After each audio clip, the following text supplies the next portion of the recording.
the North American P-51 Mustang.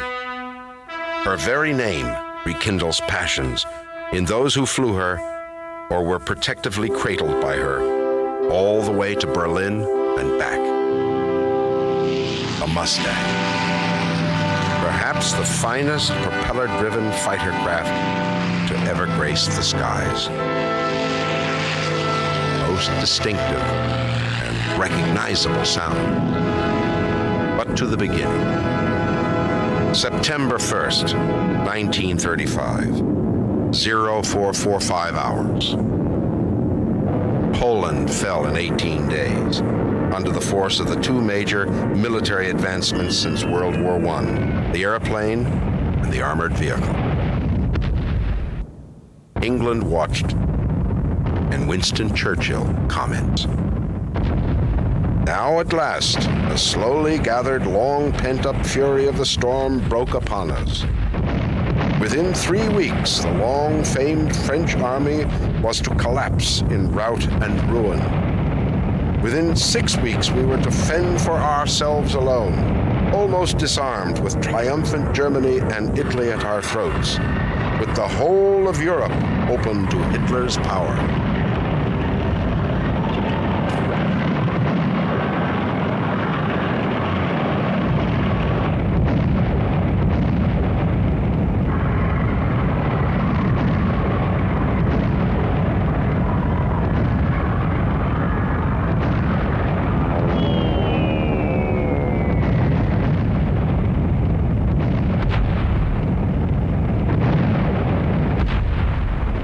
Knowing her own industry could not meet the equipment expansion required by an impending war, as early as 1938, the British Air Ministry visited aircraft companies in the United States to find a suitable fighter and have it manufactured for export to Britain. They chose the Curtiss P-40, and in ordering 200 advanced trainers from North American Aviation, they also asked Dutch Kindleberger if North American would produce the P-40 under license from Curtiss. Kindleberger rejected their request and suggested instead that North American produce a new fighter of their own design. 48 hours later, Kindleberger produced preliminary designs for this fighter, and on the 29th of May, 1940, he signed a contract with the British for 320 NA-73s at a cost of $47,000 each. The contract stated that the NA-73 must be ready for flight testing within 8 months. An internal memo set the time to be the same as if they were to tool up to produce the P-40. That time was 120 days. The chief designer was Edgar Schmude, a Bavarian-born engineer who migrated to the United States in 1930, being a part of the original Willy Messerschmitt design group. The design team for the NA-73 was headed by Raymond Rice. Fuselage was ready for the engine within 120 days. But North American could not obtain the Allison V1710 engine. This 1,150 horsepower engine was being installed in the Lockheed P-38 Lightning, the Curtiss P-40, and the Bell 39 Air Cobra. The U.S. Army Air Corps had committed to supply the power plant, but on an as-available basis. Finally, on the 7th of October, the Allison engine was delivered and installed in one day. The 26th of October, 1940. Almost 5 months to the day from the time the rough sketches were submitted to the British that the first NA-73X rolled out onto the runway at Mines Field, California. She would be known to the British as the Mustang I. In Europe, the Battle of France was over.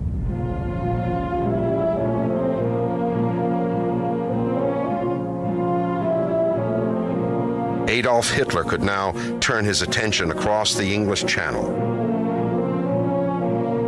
The Battle of Britain was to begin.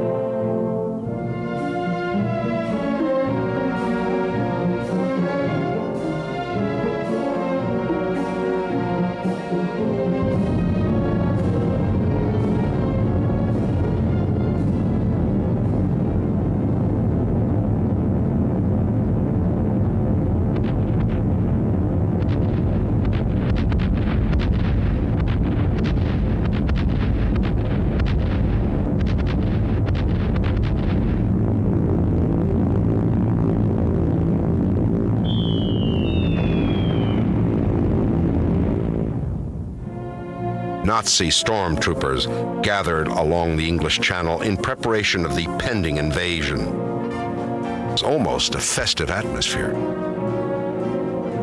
Little did they know that they would never cross that narrow strait. Defiant British Lion would prove too much for the Axis.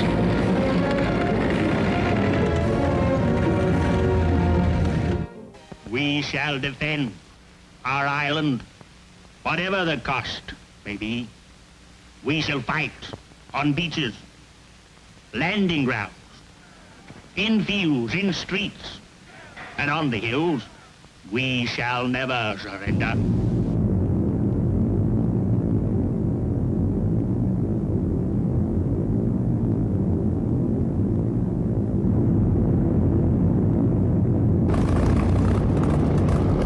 The Luftwaffe sent her best: Junker Ju-88s, the Heinkel 111s, Me-110s, the Dornier Do-17, and the Junker 87 dive bomber.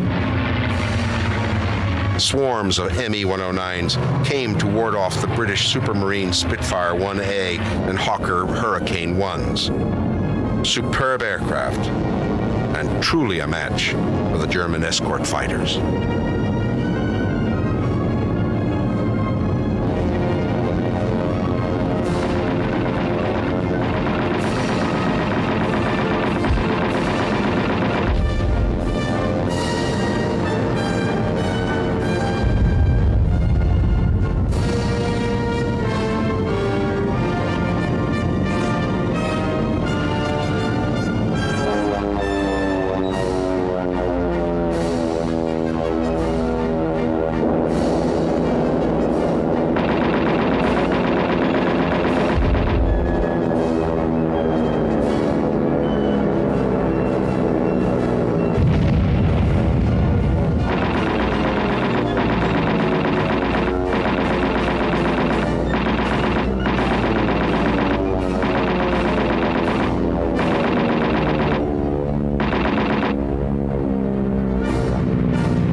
The test work on the NA-7B continued.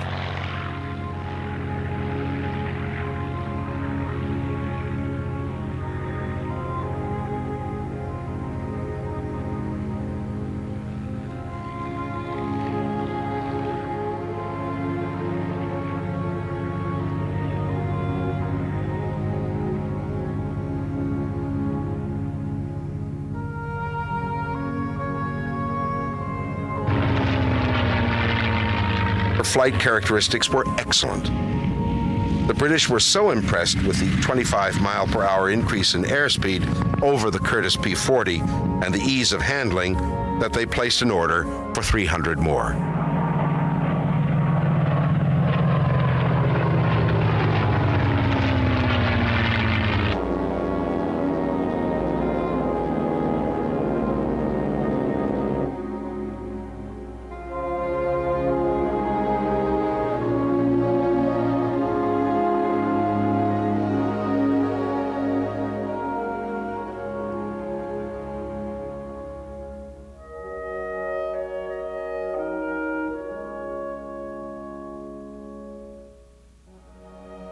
Production work on the British orders was in full force.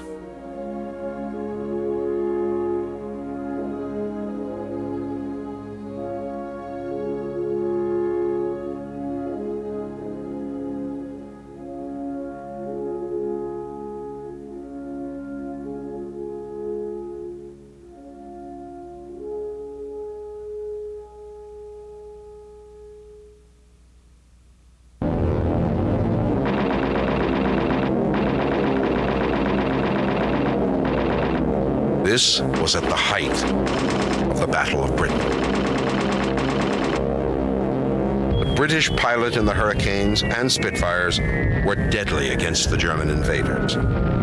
They had a 3-to-1 and as much as a 4-to-1 kill ratio during those last heroic months of 1940.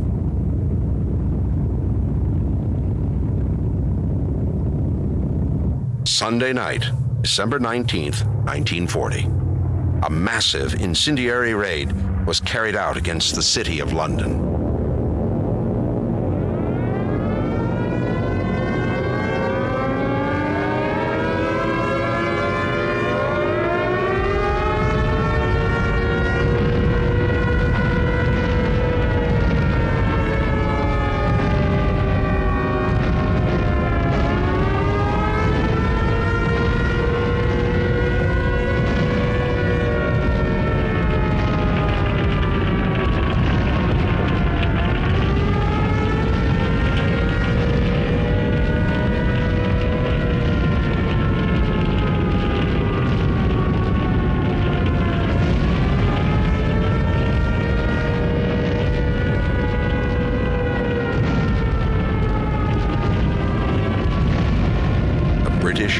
Sustain this blow anymore.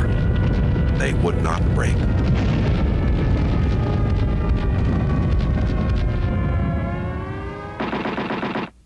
.20mm cannons were to be put into the new British order of NA-83s, now called P-51NA by the U.S. government.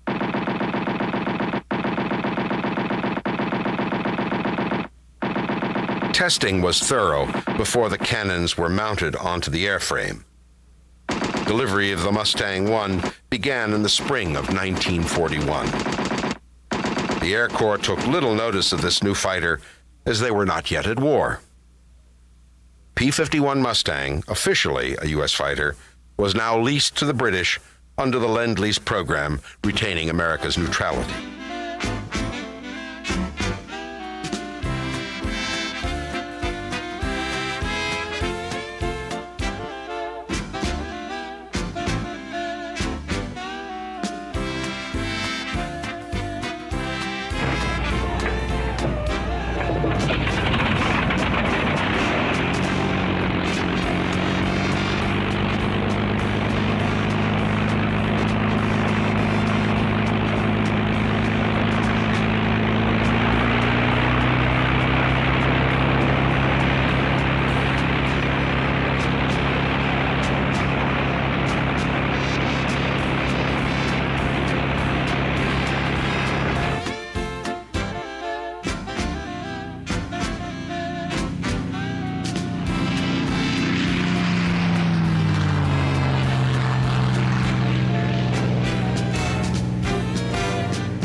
The Air Corps took delivery of 2 XP-51s for evaluation.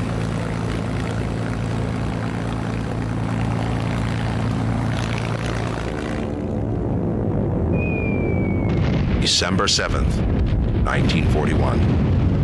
America is now at war.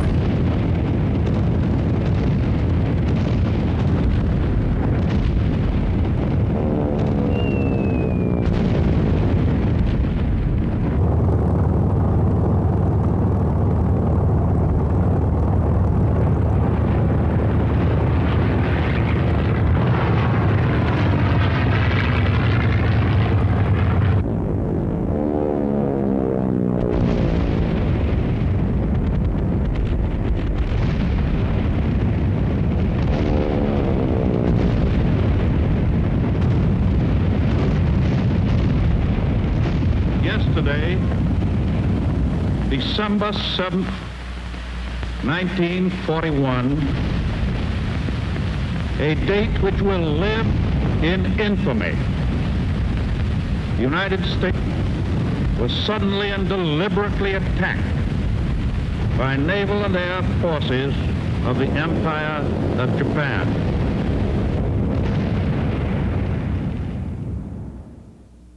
Now, the Air Corps had a need for this fighter. The Mustang was underpowered with the Allison engine, and her best performance was under 10,000 feet. The A-36A dive bomber was created. Her first service was in North Africa.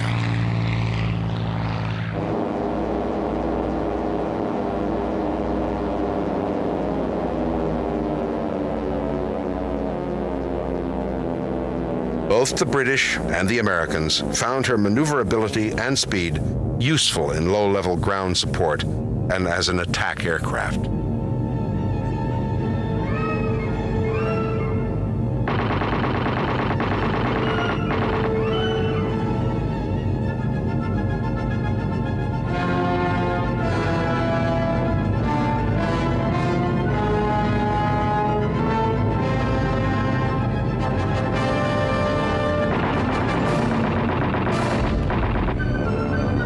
Along with the P-47 Thunderbolt and the P-38 Lightning, the A-36 Invader pounded ground targets in both Europe and Asia.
Meanwhile, the B-17 Flying Fortress was penetrating the Luftwaffe-defended European continent deeper and deeper.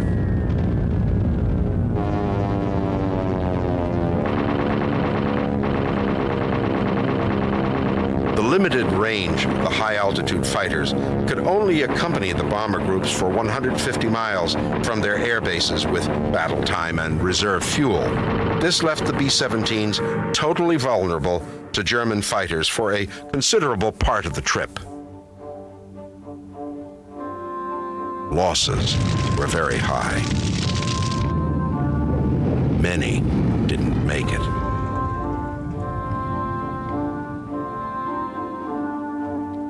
Others were luckier.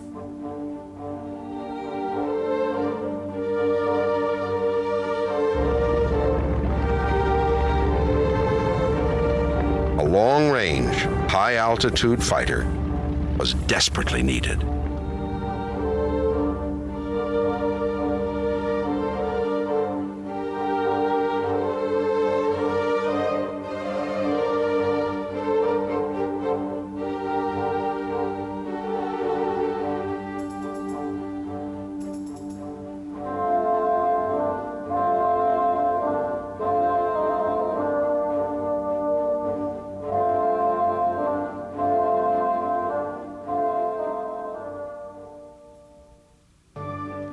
In the summer of 1942, a Rolls-Royce Merlin 1650-3 was married to a P-51 airframe. This was the birth of the P-51B, the new form of Mustang that was to change the air war over Europe.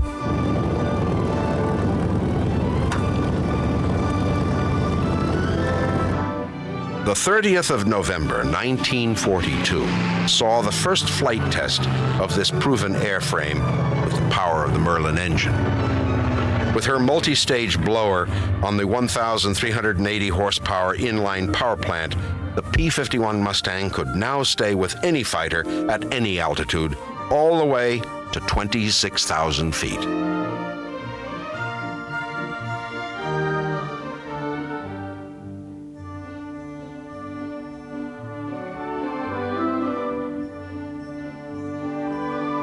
With the addition of drop tanks holding a total of 108 additional gallons, the P-51B could now accompany the bombers all the way to Berlin and back.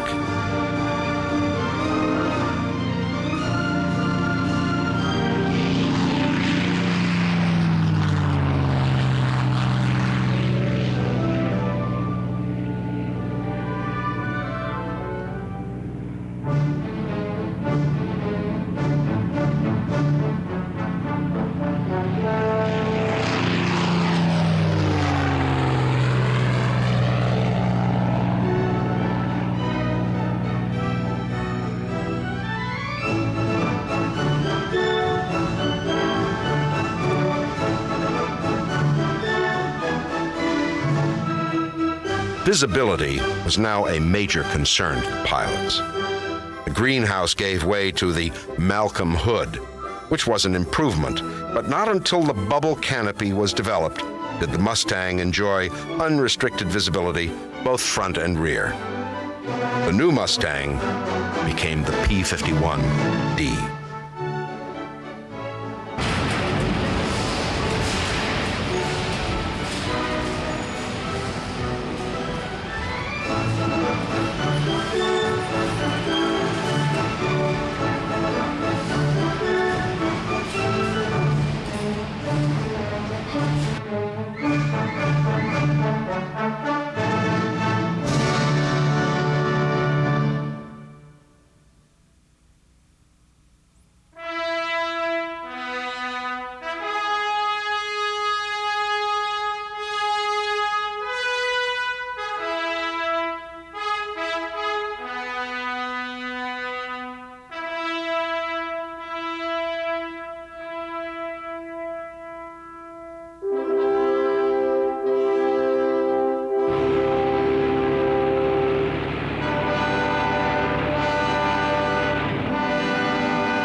P-51 with the teardrop canopy, an advanced Rolls Merlin, the V1650-7, and 650 caliber machine guns mounted in the wings went into production in February of 1944. Before the end of production, nearly 8,000 would be produced in Inglewood, California, and Dallas, Texas.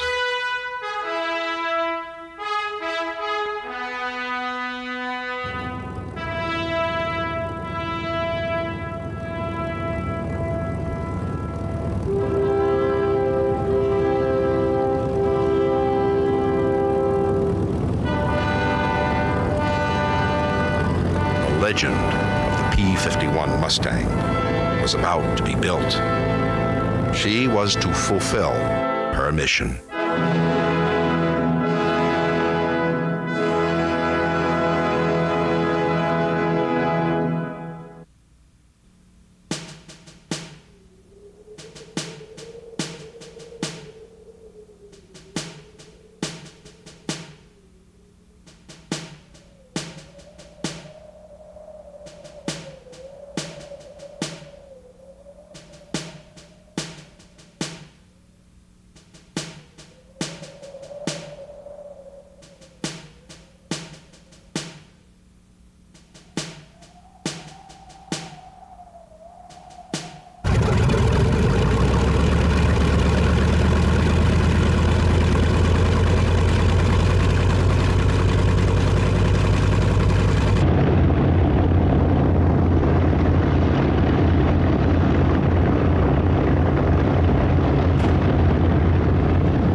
Bridge and road junction southwest of Berlin are bombed as part of the synchronized blows against Nazi transportation.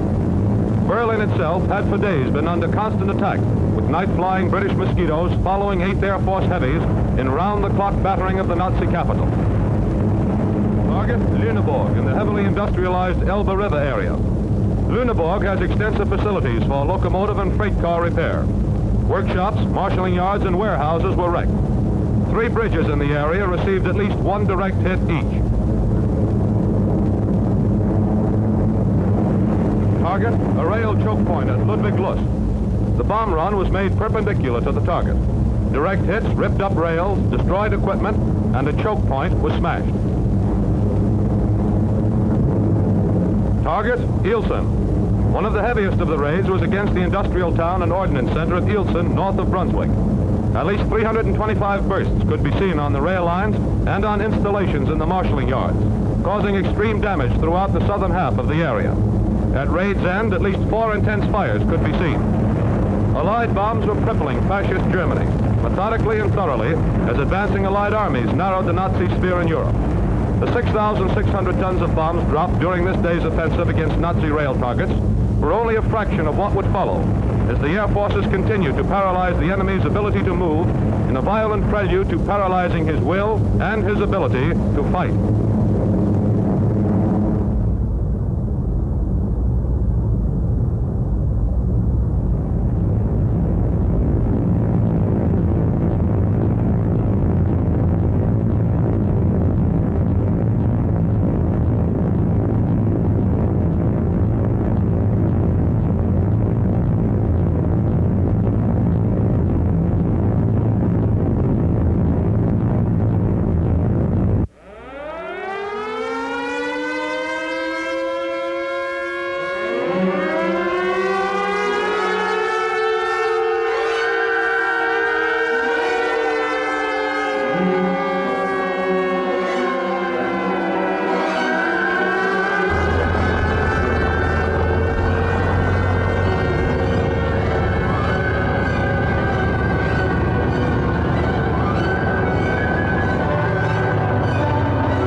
all the fighting men who admired the P-51, perhaps the B-17 crews loved her the most.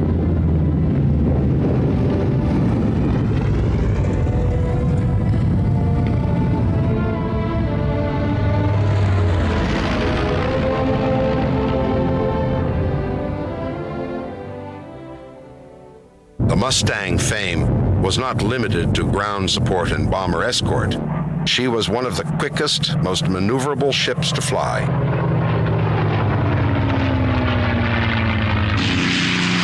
The 51 was known for her ability to destroy the German jet, the Me-262. As long as she could pounce from a high advantage, the 262 would fall to the Mustang's tighter turns and quicker acceleration.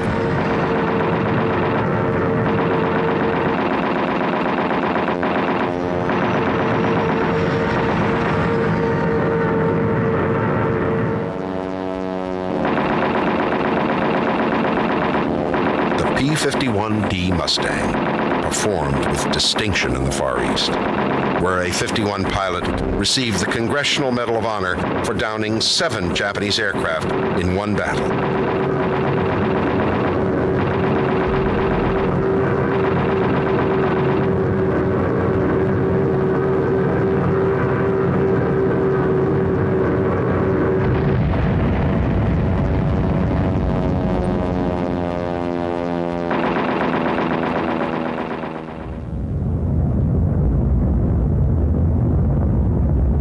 She escorted the B-29 Superforts from Iwo Jima to the Japanese mainland and returned with 21 kills.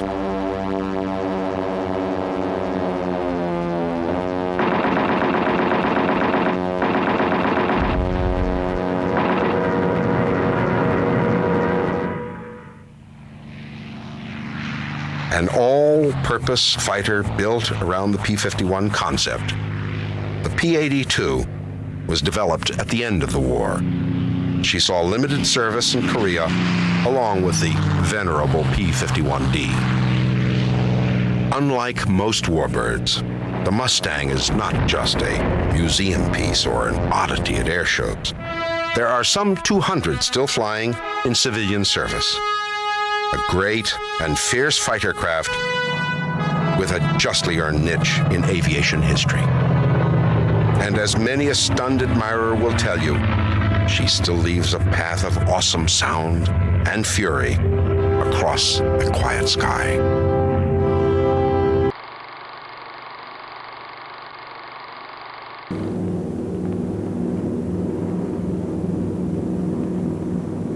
Watch it, Chuck. Keep your eyes open. They're breaking at 11, breaking at 11. Plane's 9 o'clock, coming around.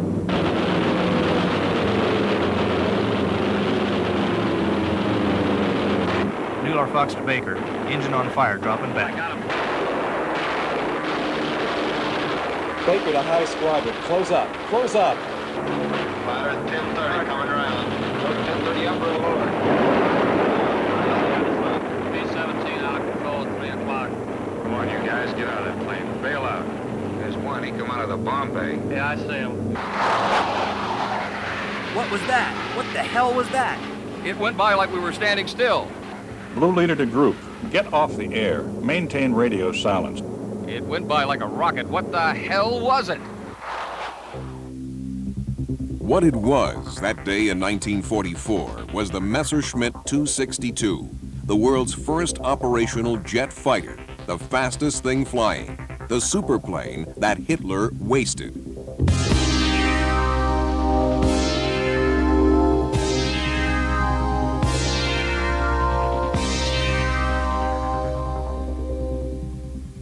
In '43, I was invited to test fly the Messerschmitt 262. This has been on the 22nd of May, '43. I saw then the 262 for the first time. There were 2 prototypes in existence. Lieutenant General Adolf Galland was one of Germany's leading aces in World War II. He shot down 104 airplanes. He became a general, the head of the Luftwaffe's fighter arm at 30. Later, he led a fighter pilot's mutiny, which is unique in German history. So I was overwhelmed about the flight conditions and the performance of this aircraft. And I have proposed to concentrate all development design power to make it operational. Flying the 262 jet for the first time was quite a sensation. The sensation is like an angel is pushing in the air. The 262 was about 200 kilometers per hour faster than the fastest Allied fighter. And with this superiority in speed, we could neglect the fighter. We could approach with a high speed of about 850 kilometers, and you got the sensation the fighters, the enemy fighters, are standing in the air like balloons. You went through them. Hitler did not believe, it did not have confidence in this design, and late in 43 it was shown to him in East Prussia. I was present, and this aircraft came on a low-level flight in front of him with high speed, and he said, I asked Messerschmitt, is this aircraft able to carry bombs? Messerschmitt, yes, my Führer, it can carry 250 kilograms, or 500 at least. And Hitler said, this is the Blitzbomber I've asked for since years. I give the order to build this aircraft only as Blitzbomber and to equip the bomber pilots with this aircraft. Of course, myself as general of the fighter arm, I did fight against this decision. It's all I could. I have asked successful fighter pilots like Steinhoff to fly this airplane and to talk to Hitler all the time and to try to convince him that this was the fighter we needed. A restored 262 is on display at the National Air and Space Museum in Washington, D.C. It comes from the commando unit of Johannes Steinhoff, a German ace with 176 victories. Steinhoff, later a general and chairman of NATO's military committee, recalls what happened when he spoke to Hitler. I said, we need a new jet. And then suddenly he became angry and said, you mean that Messerschmitt 262? Forget about it. What a nonsense. I don't want that my people are all influenced continuously and want this aircraft as a fighter. This is not a fighter aircraft. It's a bomber aircraft. It's going to be my revenge against the invasion. If a fighter flies this in certain maneuvers, he's going to lose consciousness. My doctor has told me. So forget about talking about this damned aircraft. Next day, a message arrived at the units, the fighter units, saying, any discussion if the Messerschmitt 262 is a bomb or fighter aircraft has to be stopped immediately. Signed, Hermann Göring. How good a fighter airplane was the 262? This airplane was twice as fast as a Messerschmitt 109. It had a fantastic armament. We had 4 guns, 30 millimeter. We had air-to-air rockets. And we could take off and land on grass fields. If you approach from the rear at the highest possible speed, you put your bomber span right into the reticle, the gun sight. If it was fitting in the gun sight, your distance was 3,000 feet. At that point, you released the rockets. It was a 100% kill. Was the 262 really that good? General Chuck Yeager was a combat pilot in Europe before becoming America's most famous test pilot. Our first exposure to the ME-262 occurred in the skies over Europe in 1944. I happened to have shot one down with a Mustang only in the configuration that it's in now, meaning it had its gear and flaps down and was landing. The airplane was quite a surprise, especially the performance of the ME-262 was a very big surprise to us fighter pilots flying Mustangs, in that the airplane was about 150 miles per hour faster than our Mustang in straight and level flight. This is a good example of how discovering technology and putting it to use can really surprise your opposition.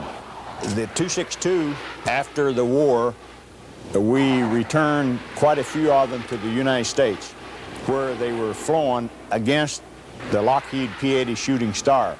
And believe it or not, this airplane that was derived from the first jet engine that came out of Germany in 1939 and flew in 1942 and then was in operational use in 1944, actually had about the same performance, meaning 0.8 Mach number straight and level, an hour of internal fuel, as the Lockheed P-80 Shooting Star. And the Lockheed P-80 Shooting Star flew in 1944. As the war pressed on in Europe, it was interesting to note that when our ground troops overran many of the R&D facilities in Germany, we discovered that Germany had uncovered many, many secrets that we found profitable to our aviation industry after the war. German aviation research during World War II was an absolute hothouse of design, far in advance of anything that the Allies had on the drawing boards. There was everything from intercontinental bombers to aerial aircraft carriers to vertical takeoff fighters. Even in the case of the Messerschmitt Me-262, they diluted their energies by pursuing many, many design elements. They had a prone bomber, they had a rocket-assisted interceptor, they had all sorts of advanced... Walter Boyne, author and aerospace historian, is director of the National Air and Space Museum. If the German engineers had their way, and if the German bureaucracy had not intervened in 1940 and 1941, and had they concentrated on creating the advanced metallurgy, the engine cooling, and the other techniques required to produce, mass-produce jet engines by 1943, they could have had a fleet of jet fighters which would have altered the air war in 1943 and 1944. The Germans' bureaucracy opted instead for the mass production of piston engine fighters already clearly inferior to the American fighters on the scene. As a result, they chose an inexpensive option which was catastrophically expensive. They lost the air war. The Messerschmitt 163 was the world's first operational rocket fighter. Designed in 1939, it flew over 600 miles per hour in 1941. Production was delayed until 1944 because of difficulties in testing. Messerschmitt, however, was producing 90 a month when the Allied offensive wrecked the subcontracting system. The first jet airplane in the world was the Heinkel HE-178. It flew just 4 days before the beginning of World War II. The Arado AR-234, the world's first operational jet bomber, had a range of nearly 1,400 miles and a top speed approaching that of the Messerschmitt 262. Near the end of the war, it appeared with 4 BMW engines. If this airplane had been available a year earlier, the Germans would have been able to reconnoiter all of England instead of being limited to the eastern part of the island. The Pulsejet V-1 flying bomb, which flew horizontally and created havoc in London, was very cheap and easy to mass produce. The V-2, the world's first ballistic missile, was forerunner of today's intercontinental missiles. It was used against London and against other European targets.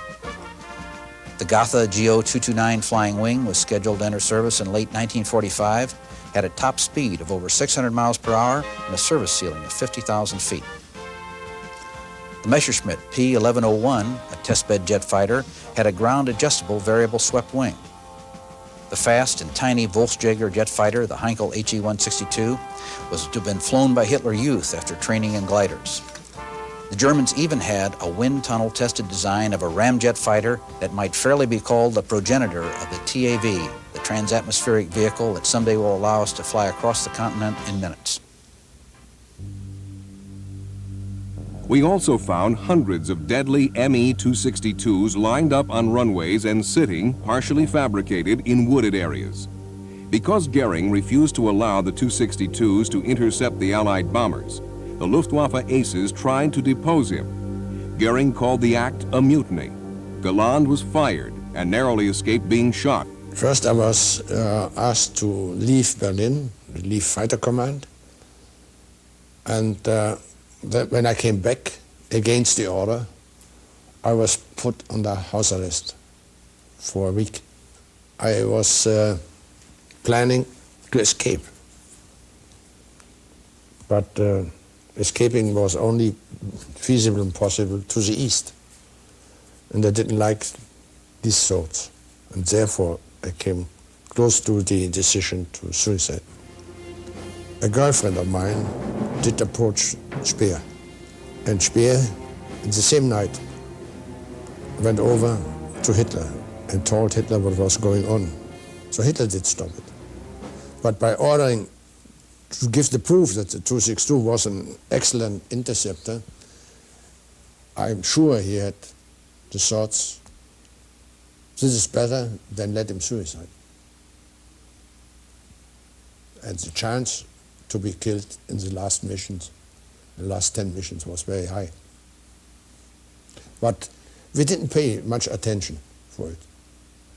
In these conditions and in this time, to be killed was nothing for us. So Galland, a general, wound up commanding a squadron of 262s to attack our bombers. For this, he called together Germany's remaining war aces. Steinhoff was one of them. We went to a recreation camp for fighters where they were just sitting around and drinking. The war was lost.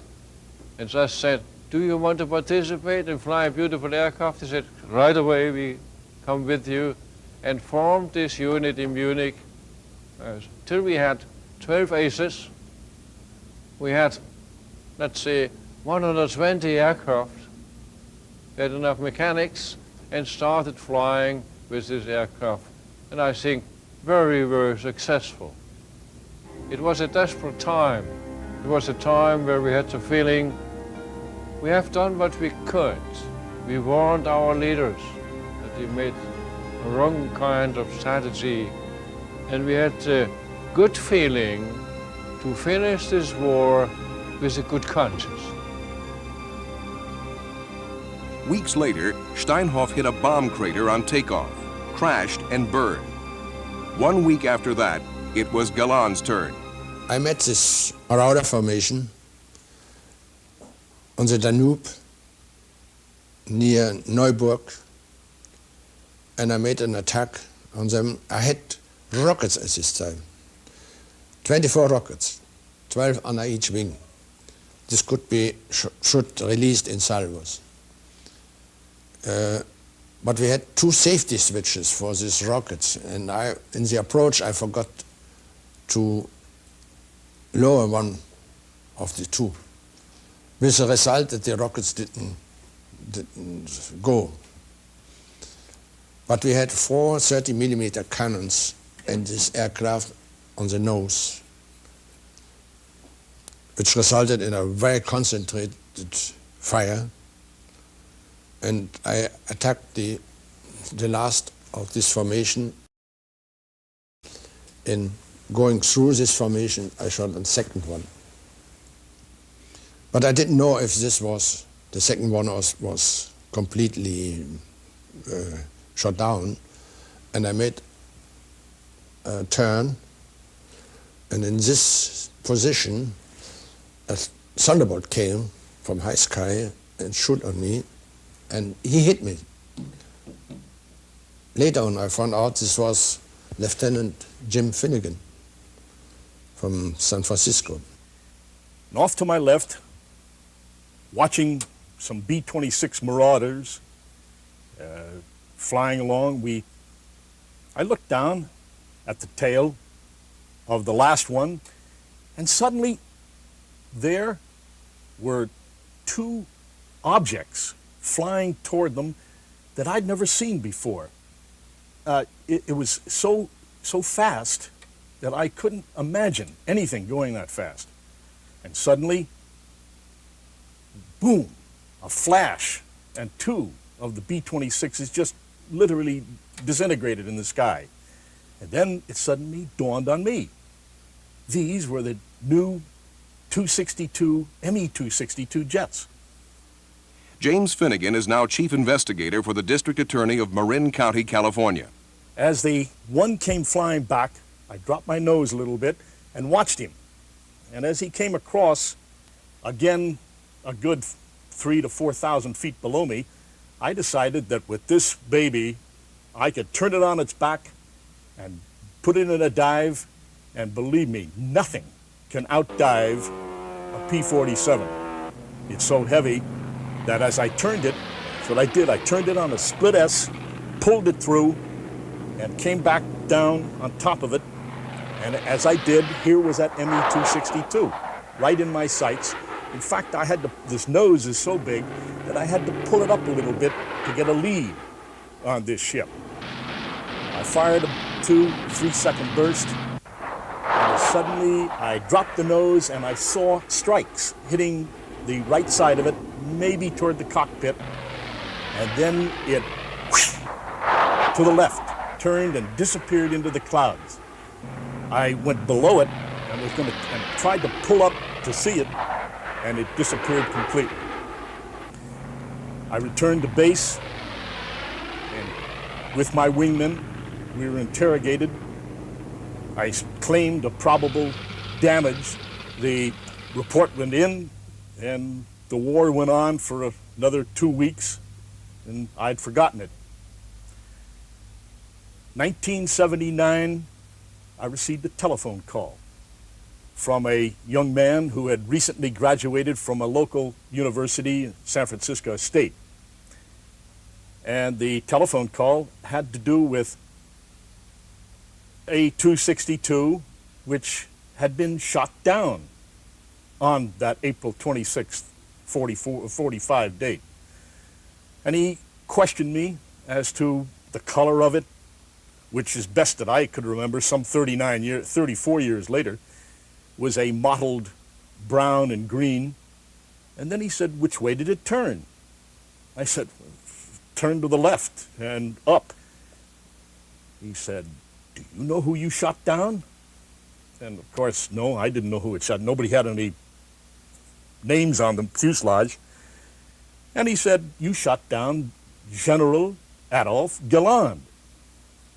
Well, I was not that much into air or World War II history, but the name Galland did ring a bell.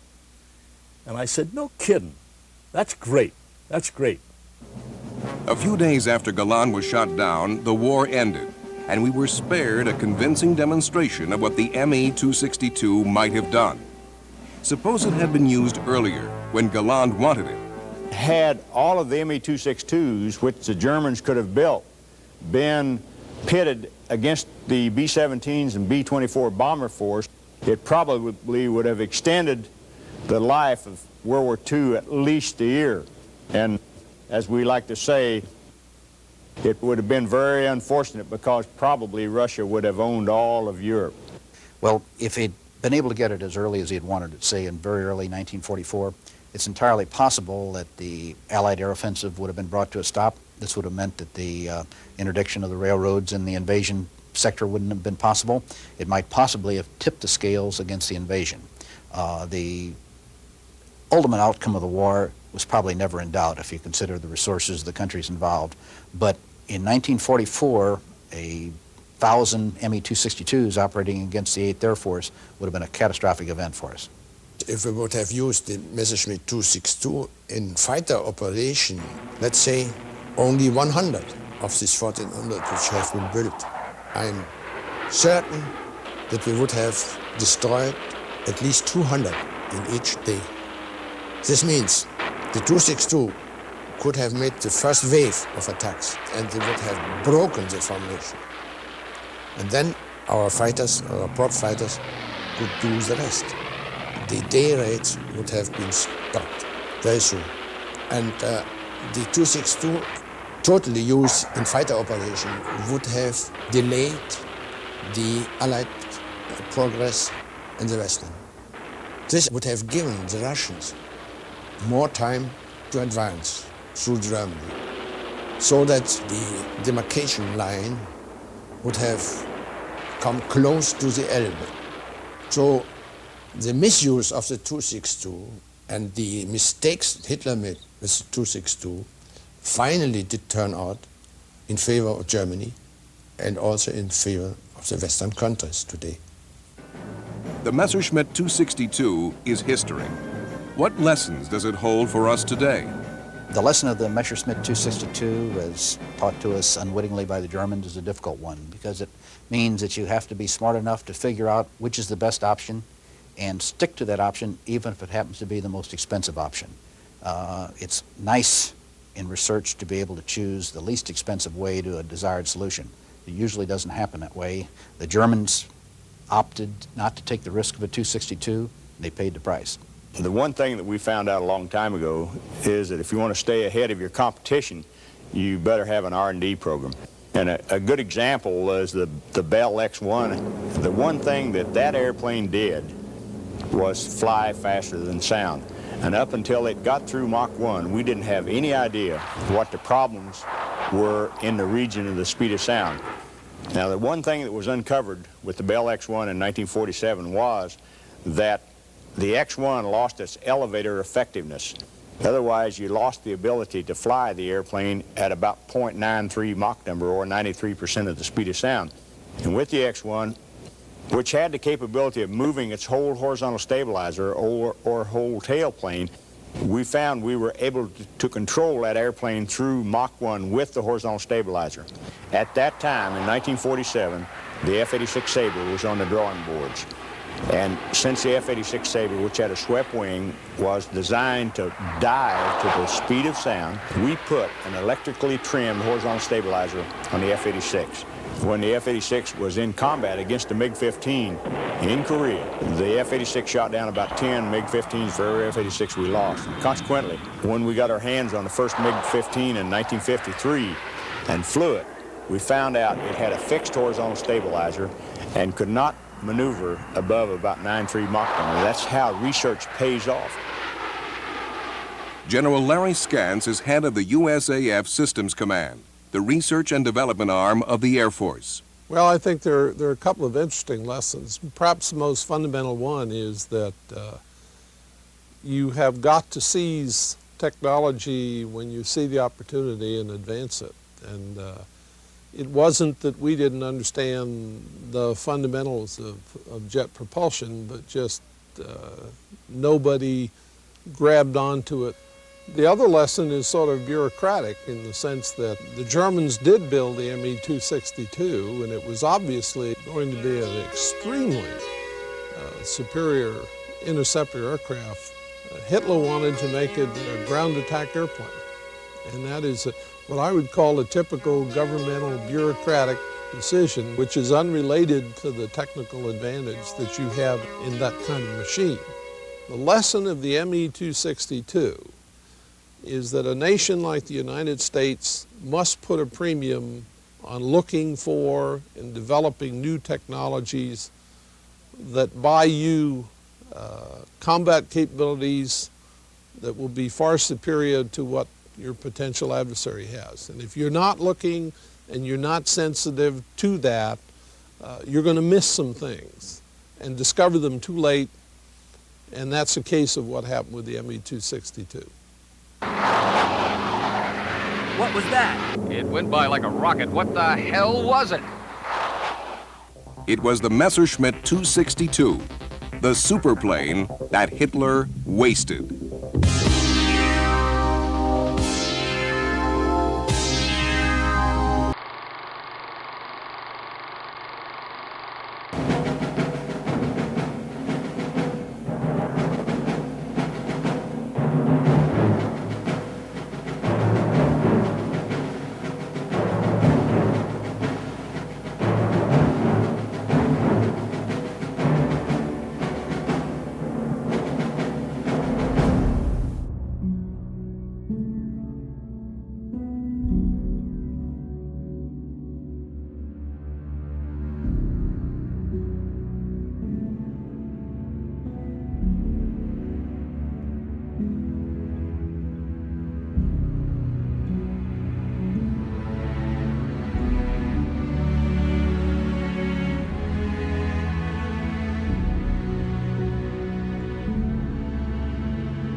The reconnaissance bomber coming in for a landing on Dobodura Airfield, Guadalcanal, was without oxygen, without brakes or workable flaps. Its radio was shot away and its compass knocked out. Of its crew, 1 man was dead, 6 were wounded. But the mission was accomplished, its success due entirely to the bravery and determination of the crew. On the morning of June 16, 1943, a photographic mapping mission had been scheduled to ascertain enemy strength on and near the heavily defended Buka Airdrome in the Solomon Islands. It was a hazardous task for a single plane, but Captain Zimmer and his crew had asked for and won the assignment. Before dawn, the lone B-17 took off on its flight across the Pacific. They reached Buka without incident and began their photographic run at the target when they spotted 20 Japanese fighters on the field, who immediately took off to meet them. At this moment, Captain Zimmer would have been justified in abandoning the mission. Instead, determined to finish the job he had come for, he held the big flying fortress steady on its mapping course. The Japanese attacked head-on. Lieutenant Sarnowski, the bombardier, held off the first frontal attack almost single-handed and made it possible to complete the run. Soon after, the second attacker was down, but the B-17 took plenty of punishment. The main oxygen line was cut, so Captain Zimmer power dived from his 28,000 feet altitude down to 18,000 feet. The Japanese followed, and the battle continued. Both the co-pilot and navigator were seriously wounded and unconscious, while the tail gunner divided his time between fighting off attacks and dashing forward to bandage other wounded gunners. Lieutenant Sarnowski was also wounded, but kept firing until a bursting shell blew him from his guns. Mortally injured, he crawled back and continued firing until he lost consciousness. A third plane was shot down by Captain Zimmer, who had a fixed machine gun mounted outside the pilot's window. In all, the lone B-17 blasted 5 Japanese fighters from the sky and severely damaged several more. Wounded in all limbs, Zimmer refused medical attention until the attack had been beaten off. By now, the emergency oxygen supply was exhausted. Frequently lapsing into unconsciousness, he finally turned over the controls to the slightly wounded top gunner who had never flown a B-17 in his life. During brief periods of consciousness, Zimmer was able to direct him across 600 miles of ocean. Every man aboard the crippled aircraft was decorated, but Lieutenant Sarnowski did not live to receive his Medal of Honor. Captain Zimmer, promoted to major, received his Medal of Honor from General Douglas MacArthur. The ending of the citation read, Major Zimmer, with superb skill, resolution, and courage, accomplished a mission of great value.